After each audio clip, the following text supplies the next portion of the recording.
খেলেছে। সো এরকম মেয়েদের একটা ক্রিকেট টুর্নামেন্ট হোক, শুধু আলাদা। অন ক্যামেরা আপনাদের সেলিব্রেশনটা দেখতে চাই আপু। ইয়ে! অনেক ভালো, সবকিছু খুব সুন্দর ছিল, অনেক অর্গানাইজ ছিল, কোনো গ্যাঞ্জাম হয়নি। ঠিক আছে, গ্যাঞ্জামটা একদমই হয়নি। প্রত্যেকটা টিমই একজন আরেকজনের প্রতি অনেক বন্ধুসুলভ আচরণ করেছে। তো আমরা অনেক এনজয় করেছি। আমরা সব ম্যাচে গিয়ে বিজয়টা উদযাপন করতে কেমন লাগছে আপনাদের? ভালো লাগছে। এই যে পায়ের ব্যথা নিয়েও আমি নাচছি, বুঝতে পারছেন না কত হ্যাপি আমরা।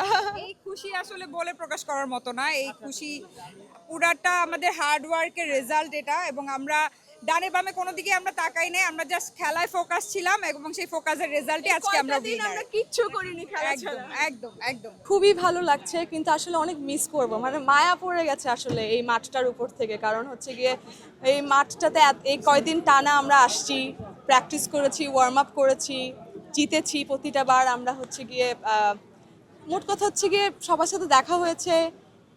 যেই টিমগুলোই খেলেছে এই কয়টা দিন, সবাই তো আসলে নিজেদের পরিবারের মতো, নিজেদের বন্ধুবান্ধব মানুষরাই। যতটা বারই আমরা আসলে খেলেছি, যখন আমরা উইনার হয়েছি তখনের মোমেন্টটা আসলে সবচেয়ে বেস্ট ফিলিং। আজকে আমি একটু স্যাড, আজকে আমি একটা 4 ঠেকাতে পারিনি। এটার জন্য আমি খুব আমার টিমের কাছে আমি অনেক গিল্ট ফিল করছি, এবং সেটা ঠেকাতে গিয়ে আমি একটু পায়ে বেশ ব্যথা পেয়েছি এবং আমি হাঁটতে পারছি না। আমাদের যে ফিজিওথেরাপিস্ট ছিলেন উনি বললো যে আমার প্রায় 1 সপ্তাহের জন্য ইনজিওরিটা আমাকে ভোগাবে। বাট ব্যথা পেলাম, মনটা খারাপ লাগছে যে ব্যথা পেয়েও যদি আমি একটু 4টা ধরতে পারতাম। বাট লাকিলি আমাদের মেয়েরা এত ভালো ব্যাটিং করেছে যে আমরা মেয়েদের পার্টটা জিতে গেছি। হ্যাঁ, আমরা রান রেট করে ফেলতে পেরেছি। সো হয় না যে টিমের সাথে যদি একটা 4 ধরতে পারতাম, মানে যেহেতু আমার কাছে আসছিল, বাট পা দিয়ে ঠেকাতে পারার পরেও আমি আসলে ধরতে পারিনি। আর প্রতিটা ম্যাচ খেলেছি, প্রত্যেকবার ম্যাচ খেলেছি, একটা ম্যাচও আমি হচ্ছে গিয়ে মিস করিনি। So but congratulations to my girls, to my Titan girls, যে ওরা আসলে আমাদের মানে সম্মানটা রেখেছে, এবং আমরা যে এতদিনের আমাদের কি বলবো পেশেন্স বলেন, প্র্যাকটিস বলেন, অধ্যাবসায় বলেন, সব কিছুর আজকেই শেষ দিনটা।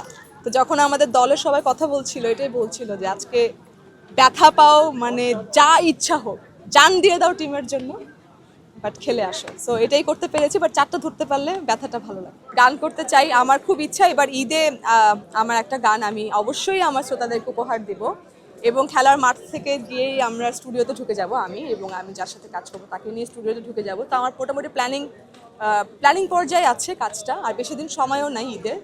তো এই তো খেলা শেষ করেই ঢুকে যাব হচ্ছে স্টুডিওতে। আবার শোজ আছে, শোজগুলো বুক হচ্ছে একটা করে, তো আমাকে আবার স্টেজে পাওয়া যাবে।